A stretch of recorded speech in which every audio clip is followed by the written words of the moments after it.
नमस्कार साथियों, मैं मोहित अपने YouTube चैनल यूथ कैरियर में आपका स्वागत करता हूं। प्यारे साथियों, मैं आशा करता हूं कि आप अपने घर पर स्वस्थ होंगे और उत्तर प्रदेश पुलिस कांस्टेबल की तैयारी कर रहे होंगे। प्यारे साथियों, उत्तर प्रदेश पुलिस कांस्टेबल के एग्जाम में काफ़ी कम समय बचा है, तो मैं आपको ग्राफ कराने का प्रयास कर रहा हूँ जो एक एक प्रश्न में एक नंबर में जो ग्राफ पूछा जाता है।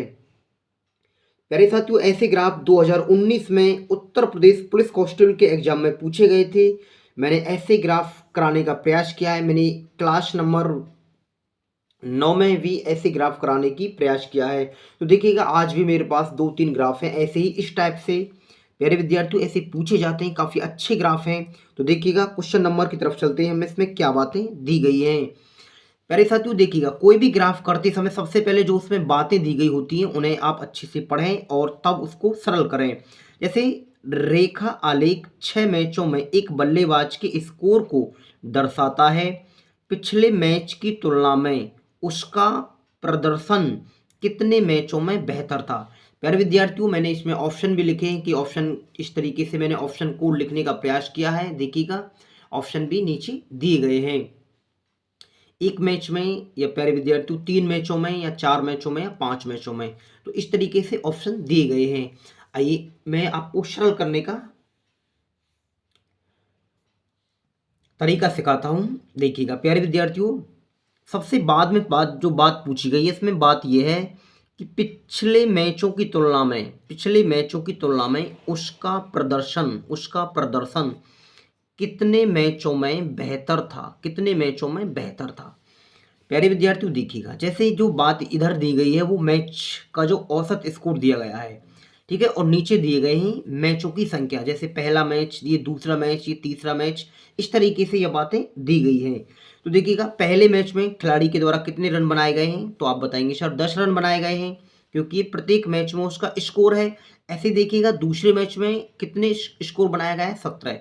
तो प्यारे विद्यार्थियों, पिछले मैच की तुलना में दूसरे में उसने अधिक रन बनाए, तो मैं यहाँ लिख लेता हूँ अधिक रन बनाए हैं।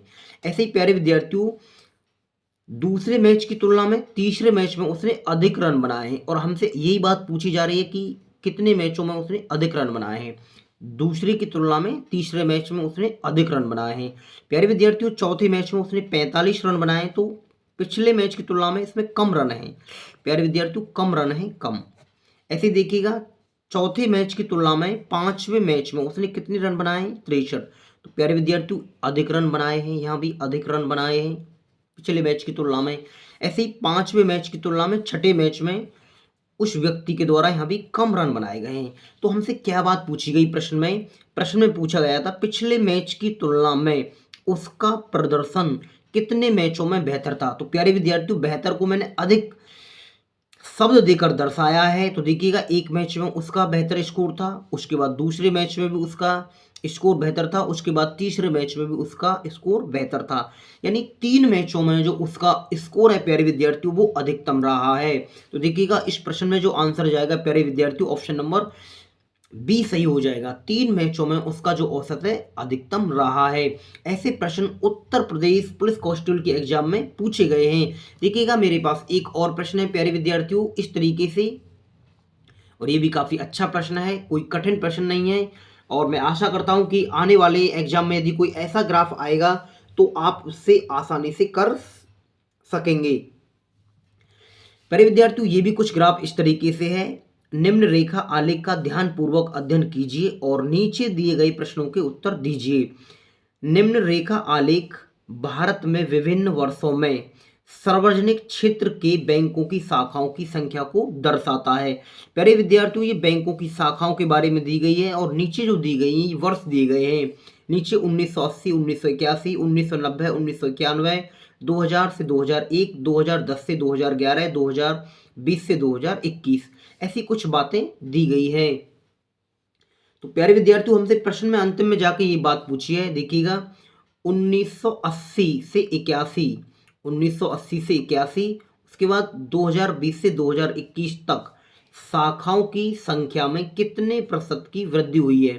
प्यारे विद्यार्थियों, शाखाओं की संख्या में कितने प्रतिशत की वृद्धि हुई है।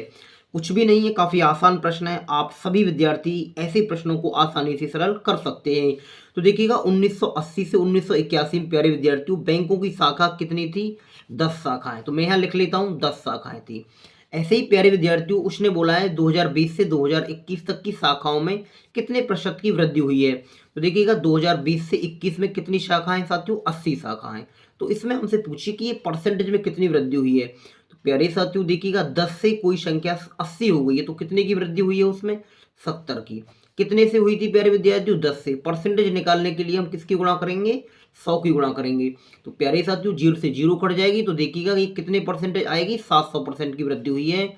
और प्यारे विद्यार्थियों यही इस प्रश्न का आंसर हो जाएगा। काफी आसान प्रश्न है, कोई कठिन प्रश्न नहीं है। ऐसा प्रश्न पूछा जाएगा तो आप अवश्य इस प्रश्न को सरल कर सकेंगे। देखिएगा जो नेक्स्ट ग्राफ है वो प्यारे साथियों थोड़ा सा कठिन है, आइए मैं आपको उसे भी सिखाने का प्रयास करूंगा। देखिएगा ये थोड़ा सा साथियों कठिन ग्राफ है और कुछ भी नहीं है, आप ऐसा ग्राफ यदि आता है तो आप इसे भी आसानी से सरल कर सकते हैं। मैंने आपको क्या बात बताई थी कि सबसे पहले इसमें जो दी गई बातें हैं उन्हें अच्छे से पढ़िए। ऊपर निम्नलिखित ग्राफ का ध्यानपूर्वक अध्ययन कर नीचे दिए गए प्रश्नों के उत्तर दीजिए। विगत वर्षों में पिछले वर्ष से जनसंख्या के प्रतिशत में वृद्धि। प्यारे विद्यार्थियों ये जनसंख्या के प्रतिशत में वृद्धि दी गई है, इधर जो दी गई है, और नीचे क्या दी गई है? वर्षों के बारे में दिया गया है। मैं और आपको समझाने का प्रयास करूं तो जैसे 2008 में प्यारे साथियों जनसंख्या में कितने की वृद्धि हुई है? देखिएगा जो डॉट डॉट डॉट का जो गोला है प्यारे विद्यार्थियों ये कितना है? 30 और 40 के बीच में, तो कितना आएगा? 35% की वृद्धि हुई है 2008 में। ऐसे ही साथियों 2009 में देखिएगा कितने की वृद्धि हुई है? 50% की। ऐसे ही देखिएगा 2010 में कितने की वृद्धि हुई है साथियों? 30% की वृद्धि हुई है। 2011 में ऐसे ही देखिएगा 50 और 60 के बीच में, तो कितने की वृद्धि हुई है? 55 की। इसी तरीका से ये बातें दी गई हैं। प्रश्न है जो हमारा प्यारे विद्यार्थियों ये है, यदि वर्ष 2013 में जनसंख्या 5,75,000 थी, प्यारे विद्यार्थियों 5,75,000 थी, तो 2011 में जनसंख्या कितनी थी? 2011 में जनसंख्या कितनी थी? काफी अच्छा प्रश्न है, थोड़ा सा कठिन है, कुछ भी नहीं है। मैं आपको अवश्य समझाने का प्रयास करूंगा और आप आसानी से सीख जाएंगे। थोड़ा सा परसेंटेज का ज्ञान पूछा जाएगा प्यारे विद्यार्थियों, इसमें और कुछ बातें नहीं है। 2011 में जनसंख्या कितनी थी, यानी हमें इसकी वैल्यू पूछी गई प्यारे विद्यार्थियों, इसकी वैल्यू पूछी गई है। तो ये जो मान दिए गए हैं परसेंटेज में, जैसे मैं आपको बताऊं कि 2013 में कितने परसेंट की वृद्धि हुई थी प्यारे विद्यार्थियों? 40 और 45, 40 और 50 के बीच में डॉट डॉट आ रहा है, तो 45% की वृद्धि हुई है 2000 प्यारे विद्यार्थियों 13 में। तो 45% को आप कैसे लिखेंगे? तो वृद्धि हुई है तो प्यारे विद्यार्थियों आप इसको ऐसे लिखेंगे 145/100। ऐसे ही प्यारे विद्यार्थियों देखिएगा 2012 में जो हमारे स्थान है प्यारे विद्यार्थियों, जो लाइन आ रही है कितने पर आ रही है? इस पर आ रही है 40% पर। तो मैं बोलूँगा 40% की वृद्धि हुई है, तो कैसे लिखेंगे आप? 140/100। प्यारे साथियों ये बात आपके अच्छे से समझ में आ गई होगी, कोई भी दिक्कत नहीं है। अभी जो प्रश्न में बातें दी गई हैं मैंने उन्हीं को लिखा है। उसके बाद देखिएगा मेरे से इसका मान पूछा है वर्ष 2011 का। तो साथियों आपने एक बात पढ़ी होगी जब परसेंटेज में कि 2 वर्ष बाद कभी जनसंख्या पूछता है, जनसंख्या वाले सवालों से ये सवाल जुड़ा हुआ है, और 2 वर्ष पहले जनसंख्या कितनी थी। तो देखिएगा हमारी 2013 में जनसंख्या प्यारे विद्यार्थियों 5,75,000 है ये।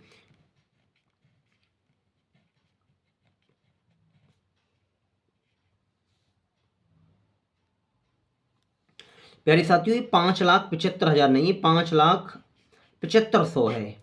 ठीक है ना? तो ये 2013 की जनसंख्या है हमारी। अब देखिए हमसे 2011 में जनसंख्या पूछी गई है। तो प्यारे विद्यार्थियों जिस भी आपने परसेंटेज का ज्ञान किया होगा मैथ में, तो पहले 2013 की जनसंख्या देखिए प्यारे विद्यार्थियों, हमसे 2011 की जनसंख्या पूछी गई है। तो पहले वर्ष की जनसंख्या पूछी गई है। जैसे 2013 से पहले कौन सा वर्ष आएगा? 2012 है। ऐसे 2011 यानी पहले वाली जनसंख्या पूछी गई है। प्यारे विद्यार्थियों ऐसी जनसंख्याएं जब पूछा जाता है तो देखिएगा पहले के लिए हम उल्टी करके गुणा करते हैं, परसेंटेज की प्यारे विद्यार्थियों उल्टी करके गुणा करते हैं। जैसे कि 100 मैं लिखूंगा इसको 145। ऐसे ही साथियों इसको कैसे लिखूंगा मैं? 100/140। प्यारे विद्यार्थियों उल्टी गुणा की गई है परसेंटेज की। जब आप इसे सरल करेंगे तो प्यारे विद्यार्थियों जो इसका मान आएगा 2 यानी 2.5 लाख के आसपास आएगा। प्यारे विद्यार्थियों 2.5 लाख के आसपास आएगा इसका जो मान है। और प्यारे विद्यार्थियों यही इस प्रश्न का आंसर हो जाएगा। इसे आप आसानी से काट लेंगे प्यारे साथियों, मैंने इसको पहले ही काट लिया है जिससे कि आप अच्छे से समझ सकें। तो देखिएगा ये बात किस ऑप्शन में दी गई है, 2.5 लाख, ऑप्शन नंबर ए में प्यारी बात साथियों ये बात दी गई है। और मैं आशा कर रहा हूँ कि ये बेसिक सी जानकारी सभी साथियों की समझ में आ गई होगी। प्यारे विद्यार्थियों मैं आपको नेक्स्ट वीडियो में जो व्रत से जुड़ी हुई बातें होती हैं, इस प्रकार से जो प्रश्न पूछे जाते हैं, उत्तर प्रदेश पुलिस के एग्जामों में भी ऐसे प्रश्न पूछे गए हैं, मैं उसकी वीडियो लेकर आ रहा हूं। तो प्यारे विद्यार्थियों नमस्कार, मैं आपको नेक्स्ट वीडियो में मिलता हूं।